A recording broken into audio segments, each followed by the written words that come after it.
a lot of sedation, a lot of medication. You have ADHD. We're going to talk about that with crystal children and rainbow children. Some of the things that they're diagnosed with that really are manifestations of a metaphysical thing. To me, again, this can be disputed, and that's what we're here to do on Evolve, is have a conversation. I just want to bring something new to your awareness. So when we talk about indigo people or children not being able to tolerate dysfunction at home or work or school, I cannot tell you how many situations I have been in, and most recently as an adult in a work situation that was 1000% dysfunctional.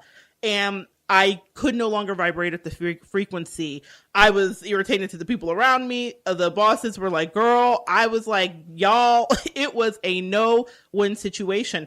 And that's when it catapulted me into being my own boss and working for myself, because I understood that I am a creative and that I don't do well when I know that something is wrong or something is unhealthy. Now, if you've listened to some of the past shows, you know that there are some other experiences that definitely contributed to my sense of calling out a wrong thing or a right thing when I see it.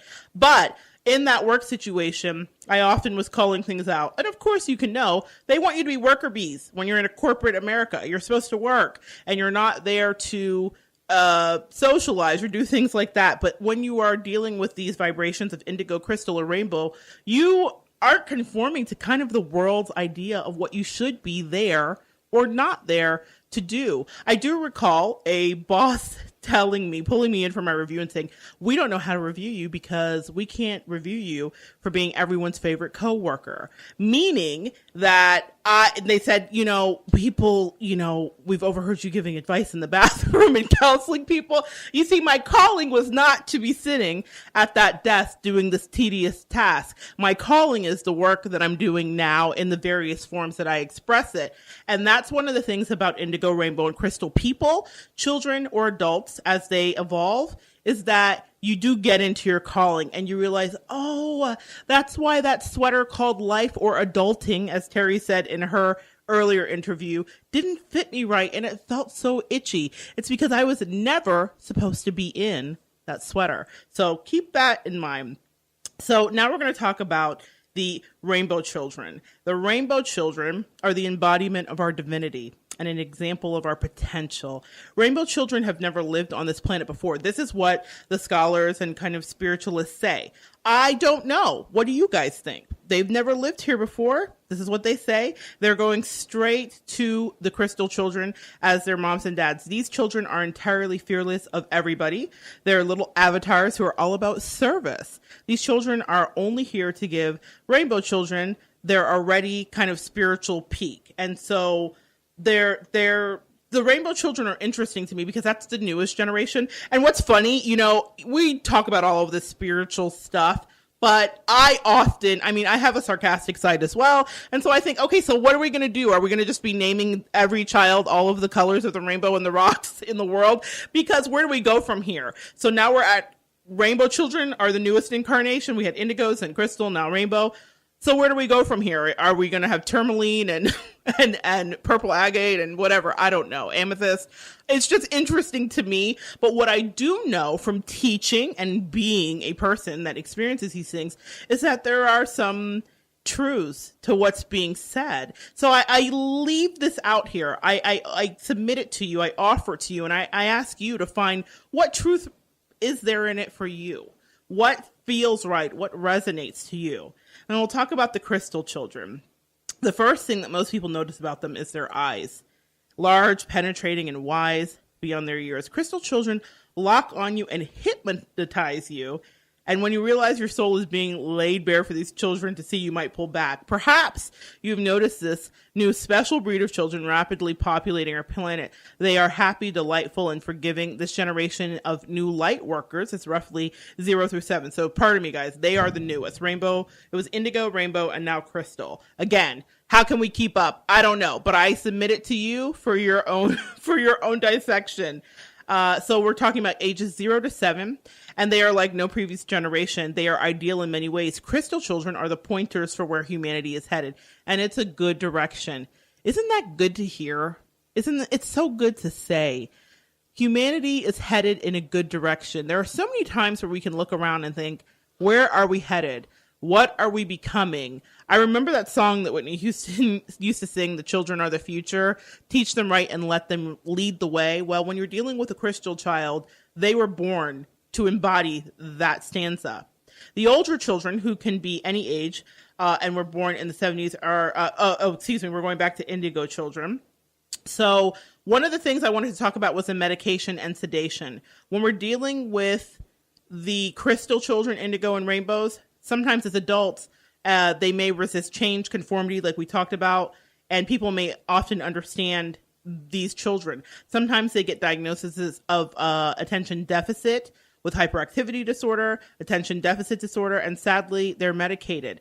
And so when you're an indigo or any of these other children, you will lose your sensibilities, your psychic abilities, and you will not be as sharp. You become dulled, as with any medication. If you've ever suffered from depression and you've taken Prozac or Wellbutrin or any of those things, you may have noticed that your senses were dulled, even if you just needed it for a bit or a spell. Or I've talked to friends that are bipolar that say they don't like the medication because when they're on it, they don't feel like themselves. So these little children are just embodying their brightest, most amazing selves. And then someone comes along and says, "It's hard for you, little Johnny. We can't have you in the classroom not really paying attention and wanting to create and dreaming of different worlds. And so we've got to have you take this little pill, and it means you're going to slow down." So then we dull those amazing sensibilities they have with the medication. And again, I have no answers. I'm just throwing these things out here. I don't know if you should or shouldn't. I have worked with children that are both medicated and not medicated, and I have seen advantages to both. So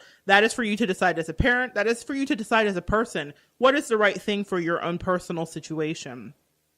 But and so in any regards, these indigo and rainbow children can sometimes be different, tempered, and in contrast, the crystal children are very much talked about being blissful and even tempered. They may have tantrums because kids are kids, but these children are largely forgiving and easygoing. The crystals are a generation who benefit from the indigos tribalizing. So, we are, trailblazing and tribal kind of people with the indigos. And so that is something that we kind of paved the way for.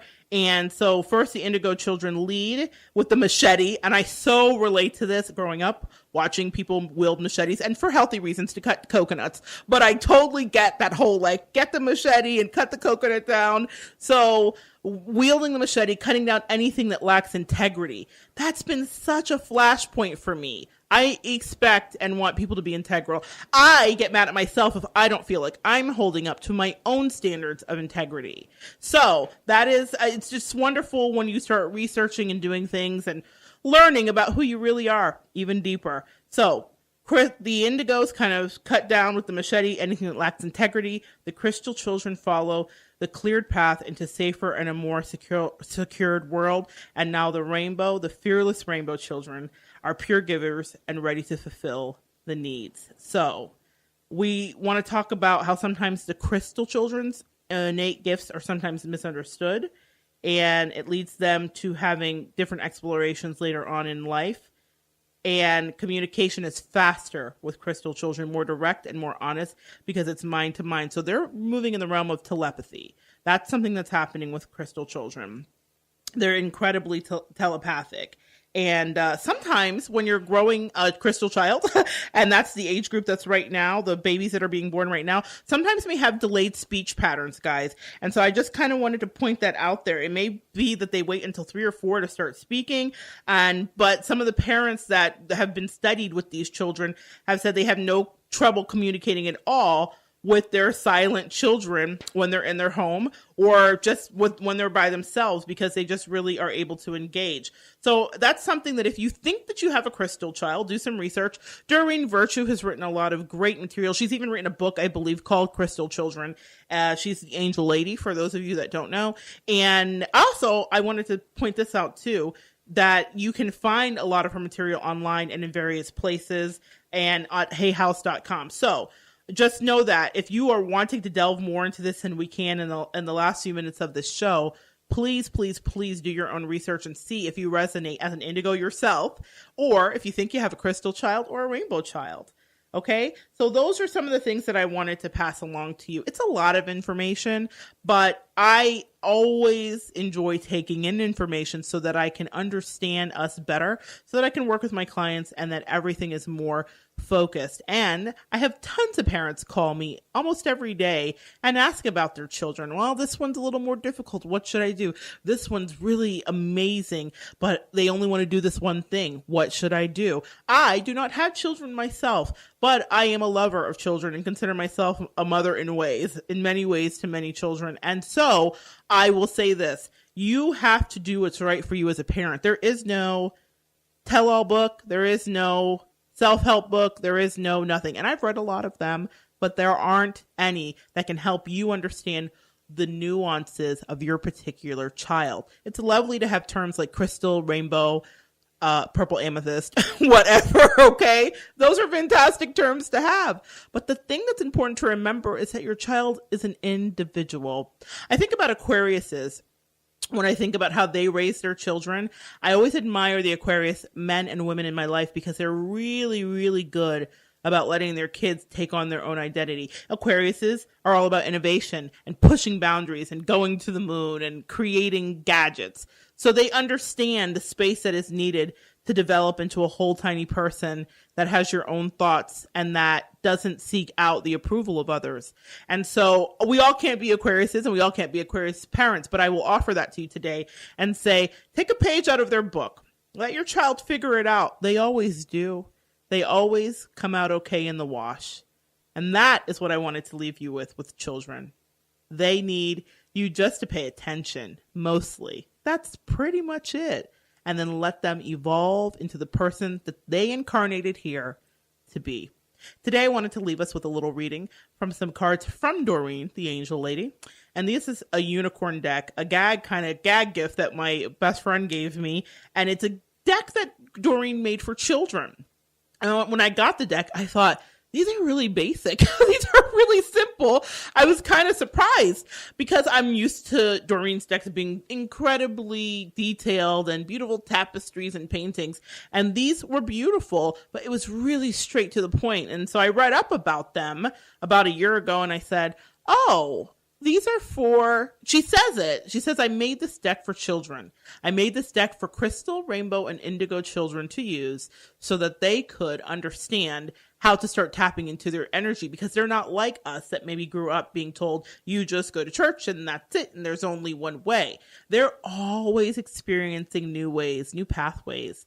So today, the cards that I have pulled as we got into the studio, I love it, was best friends. So that's a little shout out homage. True friends stick together no matter what. That's what the card says. And again, I love it. The cards are very simple in that. And that is true. So seek solace in your friendships this week, guys.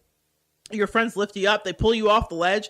Lord knows mine does. I so appreciate her. I don't have enough words. And and you guys pull each other off the ledge too. It's a mutual ledge pulling. Okay. Lots of rope there.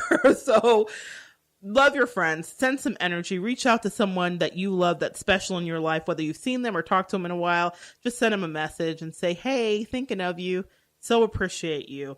Happy thoughts was the next one. To feel happier right now, think about a memory or something else that makes you smile. You see what I mean about the simplicity? Like the heart of a child is in these cards, and I really appreciate that. Happy thoughts this week for you guys.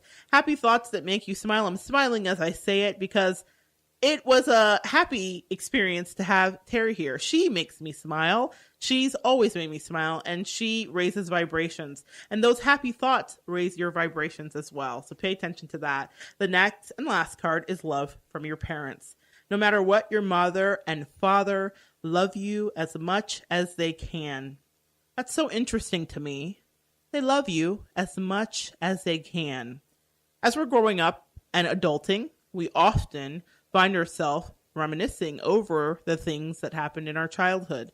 The things that our parents did or didn't do enough of, the things we wish they had risen to the occasion of, the ways we wish they had defended us, or the ways we wish they'd backed down some when we needed more space.